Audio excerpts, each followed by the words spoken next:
Sound sound of fair.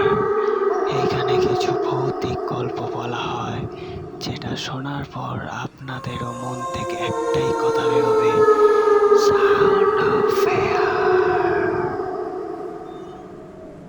অধ্যায় ১। স্টেশনটা অদ্ভুত নিঃশব্দ ছিল। মেদিনীপুর শহরের রেল স্টেশনটা এমনিতেই খুব বড় কিছু নয়। দিনে কয়টা লোকাল আর দু-একটা এক্সপ্রেস ট্রেনই যাওয়া আসা করে। কিন্তু সন্ধ্যার পর যখন সূর্য লাল আলো ফেলে পশ্চিমের আকাশে মিলিয়ে যায়, তখনও সাধারণত স্টেশনটা বেশ সরগরম থাকে। চায়ের দোকানের কেটলি থেকে ধোঁয়া ওঠে, হকাররা হাত পারে, যাত্রীরা বাচ্চাদের নিয়ে দৌড়দৌড়ি করে। কিন্তু আজকের সন্ধ্যায় সবকিছু অদ্ভুত। দীপ্ত দাঁড়িয়ে ছিল ১ নম্বর প্ল্যাটফর্মে। হাতে একটা ব্যাগ, কাঁধে একটা স্লিং ব্যাগ। তার চোখে ক্লান্তি, কারণ সারা দিন গ্রামে ঘুরে কেটেছে। দাদুর বাড়ির আশেপাশের মাঠ, নদী, পুকুর, পুরনো স্কুল, স্মৃতির ঝাঁপি খুলে গিয়েছিল। রাতে কলকাতায় ফেরার প্ল্যান ছিল, তাই এই শেষ ট্রেনটাই ধরতে হবে তাকে। ঘড়িতে তখন ৬:২৫। সাধারণত এই সময় স্টেশনে অনেক মানুষ থাকত, কিন্তু আজ আশেপাশে জনমানব নেই বললেই চলে।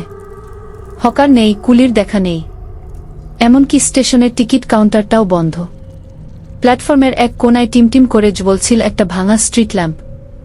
আলোটা এমনভাবে কাঁপছিল যেন বাতাসে থরথরিয়ে কাঁপছে। প্ল্যাটফর্মের ওপার থেকে একটা কুকুর মাঝে মাঝে ঘেউ ঘেউ করছে। আর পুরো স্টেশনটায় যেন একটা অদৃশ্য ছায়া নেমে এসেছে। দীপ্ত কিছুটা অস্বস্তি বোধ করল। সে ফোনটা বার করল, নেটওয়ার্ক নেই। একটা হোয়াটসঅ্যাপ মেসেজ করার চেষ্টা করল মাকে, আমি ঠিক আছি, ট্রেন ধরতে যাচ্ছি, কিন্তু মেসেজটা সেন্ড হলো না। হঠাৎ করে চারদিকের সেই অস্বাভাবিক নিস্তব্ধতা ভেঙে দিল একটা কুয়াশাচ্ছন্ন হুইসেলের শব্দ।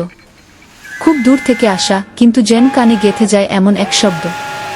দীপ্ত ভুরু কুঁচকে তাকাল ট্র্যাকের দিকে। প্রথমে কুয়াশার ভেতর থেকে কিছুই দেখা যাচ্ছিল না, কিন্তু ধীরে ধীরে একটা ট্রেনের আকার ফুটে উঠল। কিন্তু এ কি?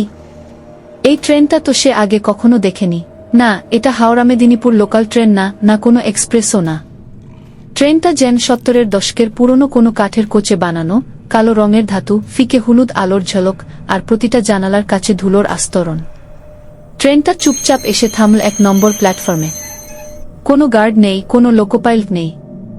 হেডলাইটটাও টিমটিম করছে কেমন যেন নিঃস্ব আত্মার মতো। দীপ্ত দাঁড়িয়ে রইল, ঠিক কি করবে বুঝতে পারছিল না। এই ট্রেনেই কি উঠবে?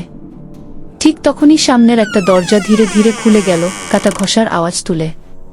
দীপ্তর পা যেন নিজে থেকেই এগিয়ে গেল। অজানা এক টানে এক অদৃশ্য ডাক তাকে ডাকছে যেন।